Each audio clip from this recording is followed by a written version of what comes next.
ஆண்டவரை நம்புவதற்கு PhD பட்டம்லாம் தேவையில்லையா? அன்புக்குரிய சகோதர சகோதரிகளே, அதுக்காக PhD பட்டமே தேவையில்லைன்னு சொல்லிடாதீங்க. படிப்பு என்பது அவசியம். படிப்பும் நம்முடைய வாழ்க்கைக்கு மிக அடிப்படையான ஒன்று. கல்வி மிக மிக உயர்ந்தது. நான் சொன்னதுனால சாமியார் படிக்க வேணான்ட்டாரு, பட்டம்லாம் வேணான்ட்டாரு அப்படின்னு சொல்லக்கூடாது யாரும். ஆனால் நல்லா படிச்சுட்டு நல்லா வாழலன்னு வச்சுக்கோ, நம்மளை குறைச்சி மதிப்பிட்டுறாங்க. சில நேரங்களில் நன்றாக படித்தவர்கள் சில தேவையில்லாத காரியங்களை செய்து விட்டார்கள் என்று சொன்னால் படிப்புக்கே மதிப்பு குறைஞ்சு போகுது. ஆனால் இந்த அளவுக்கு மோசமெல்லாம் சொல்லக்கூடாது, இருந்தாலும் சொல்லியிருக்காங்க. என்ன சொல்கிறாங்கன்னா, நல்லா படித்தவங்க படிக்காதவங்க ரெண்டு பேருக்கு என்ன பெரிய வித்தியாசம் அப்படின்னு கேட்டாப்புல ஒருத்தர். அவங்க சொன்னாங்க, நல்லா படிக்காதவங்க வீட்டில் வயலில் மாடோடு இருக்கிறாங்க, நல்லா படித்தவங்க வீட்டில் அறையில் பெட்டாக்கோடு இருக்காங்க அப்படின்னு சொல்லி ஒருத்தர் சொல்கிறாங்க. நமக்கு மேட்ரு படிக்கிறதா படிக்கிறது இல்லையா அப்படிங்கிறது மேட்ரு கிடையாது. கடவுள் திருமுன் நாம் எந்த மனநிலையோடு இருக்கிறோம். உதாரணமா, ஆண்டவர் இயேசு கிறிஸ்து ஜெபிக்க கற்றுக் கொடுத்தார். ஜெபிக்க கற்றுக் கொடுத்தவர் தானும் ஜெபித்திருக்கிறார். அந்த ஜெபம் ஒரு ஜெபம். இது தான் ஜெபித்து எந்த காரியத்தை எப்படி ஜெபிக்கிறார் என்று நாம் சொல்ல முடியும். ஒரு இறை புகழ்ச்சியோடு ஜெபிக்கிறார். தூய ஆவியானவருடைய வல்லமையோடு ஜெபிக்கிறார். தூய ஆவியானவருடைய ஆளுகை பெற்றவராக கடவுளை போற்றி புகழ்கிறார். இந்த இடத்துல நாம ஒரு விஷயத்தை தெரிஞ்சுக்கிறது நல்லது. கடவுளை எப்பயுமே நெகட்டிவாவே பார்க்க கூடாது, கொஞ்சம் பாசிட்டிவாகவும் பார்க்கணும். நமக்கு ஏதாவது ஒரு துன்பங்கள் துயரங்கள் வந்து விட்டா உடனே என்ன சொல்றோம், கடவுள் அத்தனையும் வாரி நமக்கு வாய்க்கால் போட்டு கொடுத்திருக்கிறார் அப்படின்னு சொல்றோம். ஏன் கடவுள் நம்முடைய வாழ்க்கையில செய்த நல்ல காரியங்களை நாம் நினைவு கூறாமல் போகிறோம்? அப்படித்தான் கடவுள் தந்தை தன்னுடைய வாழ்க்கையில் என்னென்னலாம் செஞ்சிருக்கிறாரு, தன்னை சார்ந்தவர்களோடு எப்படி செய்திருக்கிறார், என்ன காரியங்களை எல்லாம் வெளிப்படுத்தி இருக்கிறார் என்பதைத்தான் இயேசு கிறிஸ்து ஒரு அற்புதமான ஒரு செய்தியை கொடுக்கிறார். தந்தையே, விண்ணுக்கும் மண்ணுக்கும் ஆண்டவரே, ஞானிகளுக்கும் விவேகிகளுக்கும் இவற்றையெல்லாம் மறைத்துவிட்டு குழந்தைகளுக்கு இதை வெளிப்படுத்தினரே என்று சொல்லி தந்தையை புகழ்கிறார். அதுவும் தூய ஆவியானவரின் அருள் பெற்றவராக. நல்லா யோசிச்சு பார்த்தோம்னா, கடவுள் எப்படிப்பட்ட நல்ல காரியங்களை எல்லாம் செய்திருக்கிறார் என்று ஆண்டவர் இயேசு கிறிஸ்துவை உணர்ந்து பார்க்கிறார். தான் மெசியா என்பதை தனக்கு வெளிப்படுத்தப்பட்டிருக்கிற இதுதான் இறைவனுடைய திருவுளம் என்பதை தான் அறிந்து கொள்கிறார். இவருடைய திருவுளம் எது? எனக்கு வெளிப்படுத்தினது, இயேசு கிறிஸ்துக்கு வெளிப்படுத்தினது என்ன திருவுளம் தெரியுமா? தந்தையின் விருப்பத்தை நிறைவேற்றுவதே என்னுடைய திருவுளம் என்று சொன்னார். அதனால தான் அப்புறம் திருவுளம் சொன்னார். இன்னொரு இடத்துல சொல்லும் பொழுது, தந்தையே, உம்முடைய விருப்பத்தை நிறைவேற்றுவதே எனது உணவு என்று சொன்னார். இதை அவருக்கு வெளிப்படுத்தினது தூய ஆவியானவருடைய வல்லமையினால். இவரை ஏற்றுக்கொள்ளுகிறவர்கள் குழந்தை உள்ளவர்களாக இருக்கிறார்கள். அதுக்கு படிப்பு வேணும்னு அவசியம் இல்லை. அதனால தான் தொடக்கத்தில் சொன்னேன், ஆண்டவரை நம்பி ஆண்டவருடைய அருளை பெறுவதற்கு PhD பட்டம் தேவையில்லை என்று சொன்னேன். வழக்கமாக நான் ஒரு காரியம் செய்வது உண்டு. ஜெப கூட்டத்துக்கெல்லாம் போனேன்னா ஒரு நாள் 2 நாள் ஜெபத்துக்கு போவோம். போன உடனே முதல்ல சொல்ற வார்த்தை என்ன தெரியுமா?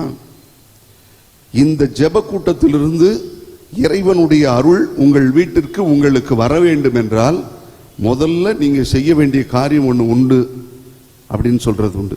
என்னன்னா, உங்களுடைய மூளையை கழட்டி கொஞ்சம் ஓரமா வச்சிருங்க, இல்லைன்னா கழட்டி என்கிட்ட கொடுத்துருங்க, போகும்போது திருப்பி கொடுத்து அனுப்பிடுவேன் அப்படின்னு சொல்றது உண்டு. ஏன் தெரியுமா? மூளையால நம்ம ஆண்டவர்கிட்ட வரக்கூடாது. நம்முடைய ஞானத்தினாலே நாம் பெற்றிருக்கிற அறிவினாலே கடவுளிடத்தில் வரக்கூடாதான். மூளை உள்ளவங்க என்ன செய்வாங்கன்னா, பட்டம் படித்தவங்க, அறிவியல் கண்டுபிடிக்கிறவங்க எல்லாம் இவங்க என்ன எல்லாத்தையும் புஸ்தகத்தின் அடிப்படையிலேயே, அந்த அறிவின் அடிப்படையிலேயே தேடுவார்கள். அந்த அறிவின் அடிப்படையிலே தேடும் பொழுதுதான் அவர்களுக்கு ஆண்டவன் புலப்படுவதில்லை. நீங்க கேள்விப்பட்டிருப்பீங்க, மூளையால பெற முடியாததை முட்டி போட்டு பெற்றுடலாமா? அந்த அளவுக்கு நம்முடைய அறிவினால் நாம் ஆண்டவனை ஆளுகை செய்து விடலாம் என்று நினைக்க கூடாது. அறிவினால் ஆண்டவனை கைப்பற்றி விடலாம் என்று நினைக்கவும் கூடாது. குழந்தை உள்ளத்தோடு இருங்கள், நீங்கள் அதிகமாக பெற்றுக்கொள்வீர்கள். அதான் குழந்தைகளுக்கு வெளிப்படுத்தினீரே என்று சொல்கிறார். ஒரு பள்ளிக்கூடத்தில் ஓவிய போட்டி நடந்துச்சு. அந்த ஓவிய போட்டியில ஒரு கேள்வி ஒன்று கேட்டிருந்தாங்க. கேள்வி என்னன்னா, பட்டாம்பூச்சி படம் வரைந்து பாகங்களை குறி அப்படின்னு. பட்டாம்பூச்சி படம் வரைந்து பாகங்களை குறின்னு. பிள்ளைங்களே, பட்டாம்பூச்சி படம் வரைந்து பாகங்களை குறினா நீங்க அந்த கேள்விக்கு என்ன பதில் எழுதுவீங்க? பட்டாம்பூச்சி வரைவீங்க, அதன் பாகங்களை குறிவீங்க, அதானே? இதுதான் மூளை, இதுதான் மூளை. ஆனா ஒரு குழந்தை ஒரு குழந்தை பட்டாம்பூச்சி படம் வரைஞ்சி பாகங்களை குறிச்சிட்டு பக்கத்தில் ஒரு செம்பருத்தி பூவும் வரைஞ்சி வச்சிருந்தான். மதிப்பு கூடுதலாக பெற்றுக்கொண்டதான். அறிவினால் மட்டுமே நாம் அடைந்து விடலாம் என்று நினைக்க முடியாது. எல்லாமே அறிவு அறிவு அறிவு சார்ந்து போனால் அறிவு இயல் தான் கிடைக்கும், ஞான இயல் கிடைக்காது.